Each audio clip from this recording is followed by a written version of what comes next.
आज हम एक्सरसाइज 1.2 करेंगे। फर्स्ट क्वेश्चन है prove that root 5 is irrational. पहली बात ये समझिए कि ये इंपॉर्टेंट क्वेश्चन है, बहुत ज्यादा। ये हर बार आता ही आता है। आप जितने भी प्रीवियस ईयर क्वेश्चन पेपर्स देखेंगे तो आपको इस जैसा क्वेश्चन हर बार दिखेगा, ठीक है ना। इसमें तो मैं एनसीईआरटी सॉल्यूशन सॉल्व कर रहा हूँ, ठीक है ना। उसके बाद मेरे यूट्यूब चैनल पर प्लेलिस्ट में आप देखेंगे तो उसमें प्रीवियस ईयर क्वेश्चंस भी आ रखे हैं और मैंने इन क्वेश्चंस के हर डिफरेंट क्वेश्चन की वीडियो बना रखी है।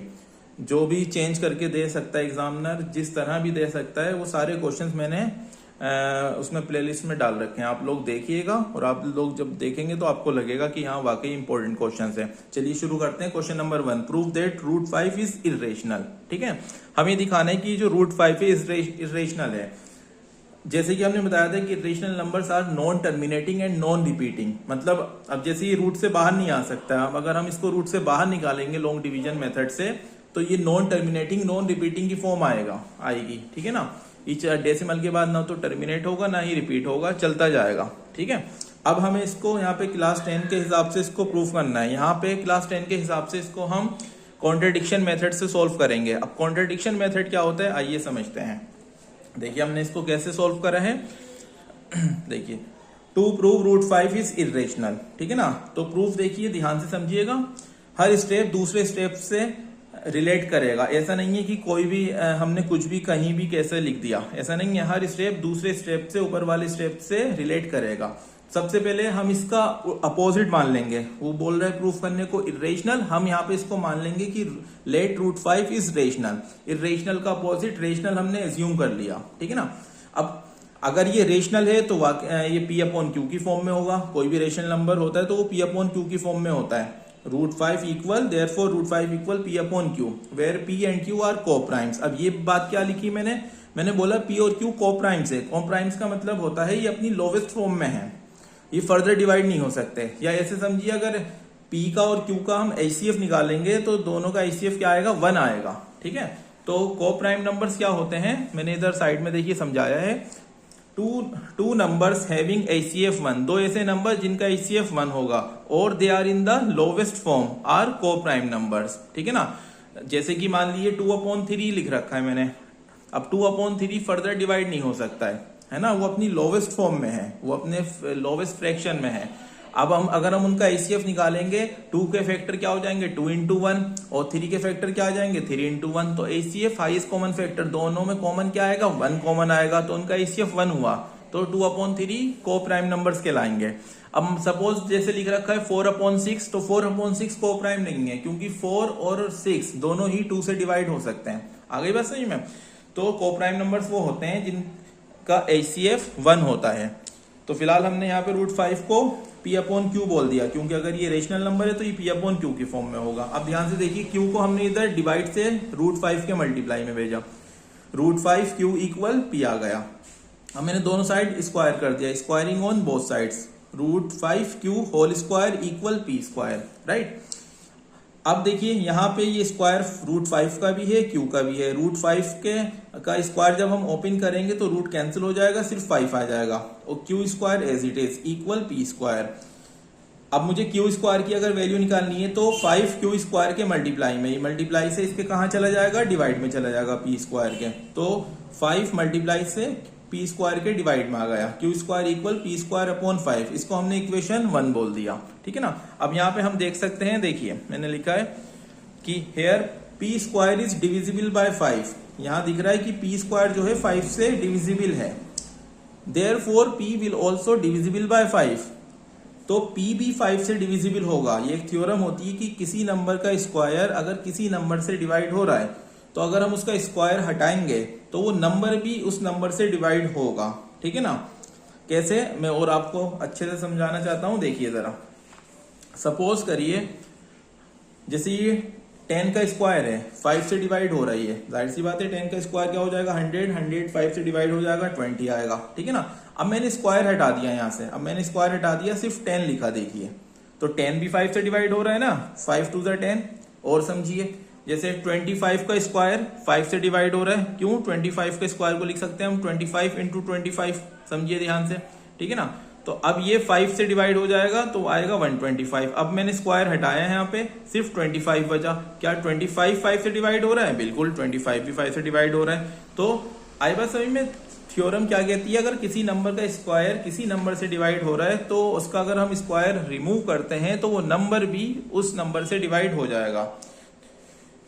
Therefore, p square is divisible by 5, hence p will also divisible by 5, right? अब समझिए, हमने यहां बोला कि p को प्राइम है, मतलब p का कोई फैक्टर नहीं है। ये तो बताया p और q को प्राइम, मतलब p और q किसी से डिवाइड नहीं होंगे। को प्राइम नंबर्स होते हैं जो डिवाइड नहीं होते हैं। लेकिन अब हमने यहाँ पे दिखाया कि p will also divisible by 5। समझिए ध्यान से, हमने जो एज्यूम करा उसका कॉन्ट्राडिक्ट कर दिया हमने प्रूफ। अब समझिए, now let p upon 5 equal m। ध्यान से समझिए, p स्क्वायर को जब 5 ने डिवाइड करा इक्वेशन 1 में हमें दिख रहा है q स्क्वायर मिल रहा है। ध्यान से समझिए, p स्क्वायर को जब 5 डिवाइड कर रहा है तो q स्क्वायर मिल रहा है। लेकिन जब सिर्फ p 5 से डिवाइड होगा, इसके according p will also divisible by 5। जब p सिर्फ p 5 से डिवाइड होगा तो q नहीं मिलेगा। कैसे मिल सकता है, पता कोई है? तो हमने उसको एज्यूम कर लिया, क्या मिलेगा हमें? m मिलेगा। जब p 5 से डिवाइड होगा तो हमने लेट करा m मिलेगा।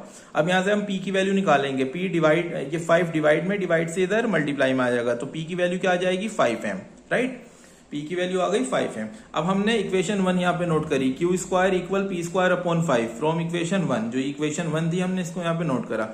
p की वैल्यू 5m निकाली है, q स्क्वायर इक्वल p की वैल्यू हमने 5m, स्क्वायर है तो होल स्क्वायर लग गया, अपॉन 5। क्यू स्क्वायर इक्वल 5 का square 25 m square upon 5, right? अब देखिए 25 को 5 डिवाइड करेगा, 5 5 से 25, तो Q square equal 5 m square आ जाएगा। अब m स्क्वायर के मल्टीप्लाई में 5 है, ये क्यू स्क्वायर के डिवाइड में चला जाएगा। Q square upon 5 equal m square. अब यहाँ देख सकते हैं Q square is divisible by 5, therefore Q will also divisible by 5।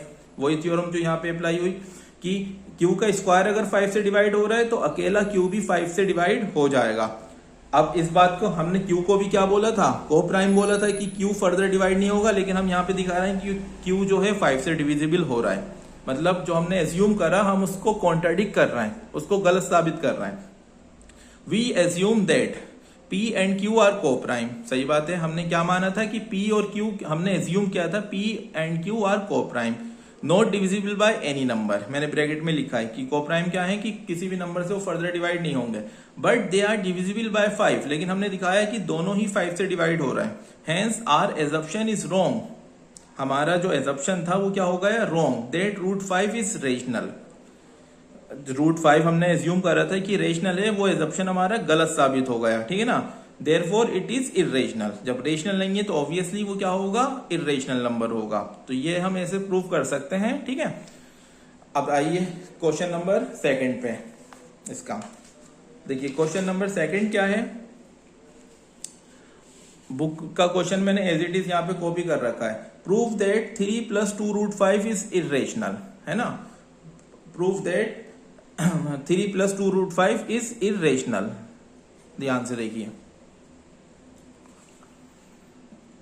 तो हम वही एज्यूम करेंगे, let 3 + 2 root 5 is rational. Opposite मान लिया हमने, उसको रेशनल बोल दिया। 3 + 2 रूट 5 को रेशनल बोल दिया। अब जब रेशनल नंबर है तो ये p अपॉन क्यू की फॉर्म में होगा। 3 + 2 root 5 equal p upon q, जैसे पहले लिखा था, where p and q are को primes.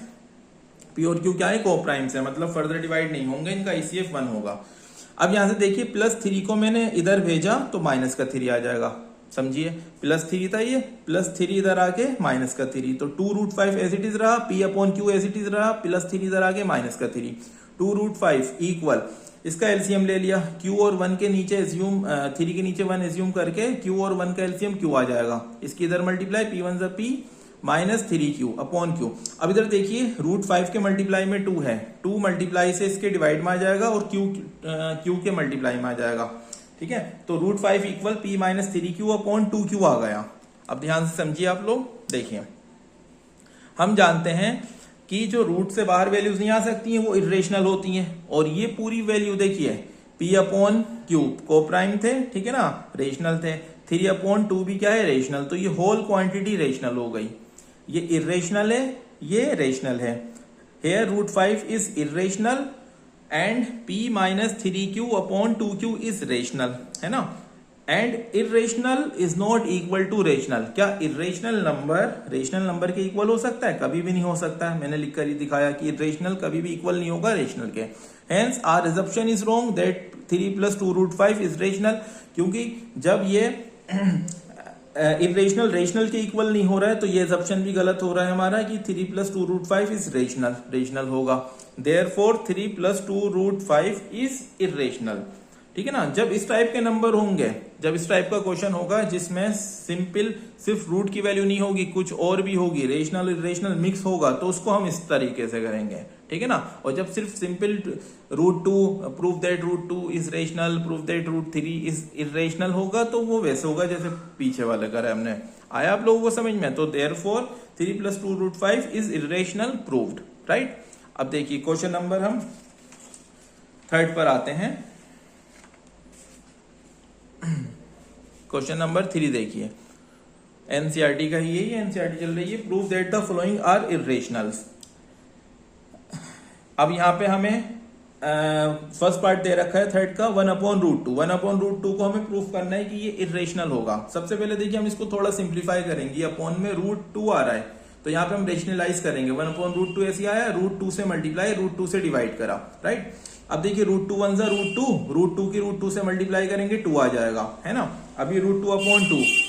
Now let √2/2 is rational. अब वही जैसे हमने करा है कि इसको हम रेशनल एज्यूम कर लेंगे। जब ये रेशनल नंबर है तो √2/2 p/q के फॉर्म में होगा, where p and q are coprimes. Right. अब देखिए √2 को अलग करा, इरेशनल वैल्यू को अलग करी, और ये डिवाइड में 2 था, इधर मल्टीप्लाई में चला जाएगा 2p/q। ये इरेशनल है और ये रेशनल नंबर है, ये कभी इक्वल नहीं हो सकते। Irrational not equal to rational. Therefore, our assumption is wrong that 1/√2 is rational. It is irrational, hence proved. Right? आया ये समझ में आप लोगों को? इसका सेकंड पार्ट देखिए 7√5।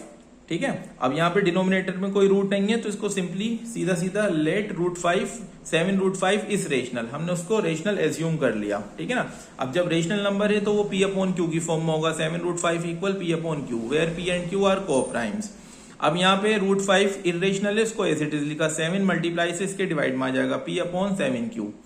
ये इरेशनल है, क्लियरली दिख रहा है, ये रेशनल है। और and irrational never equal to rational. Right. Hence our assumption is wrong that 7√5 is rational, hence it is irrational. इसका सेकंड पार्ट हो गया। अब थर्ड पार्ट देखिए। थर्ड पार्ट में क्या बोला है? 6 + √2 इज रेशनल। 6 + √2 को हमें रेशनल दिखाना है तो इरेशनल दिखाना है, तो हमने इसको एज्यूम कर लिया लेट 6 + √2 इज रेशनल। अब जब रेशनल है 6 + √2 तो वो p/q की फॉर्म में होगा, where p and q are coprimes. ये तो लाइन हर क्वेश्चन में लिखनी है। अब +6 देखिए, √2 को ऐसे लिखेंगे, +6 उधर जाके -6 हो जाएगा, फिर 6 के नीचे 1 एज्यूम करके q और 1 का एलसीएम ले लेंगे, q आ जाएगा। इसकी इधर मल्टीप्लाई हो जाएगी, p1 + p -6q।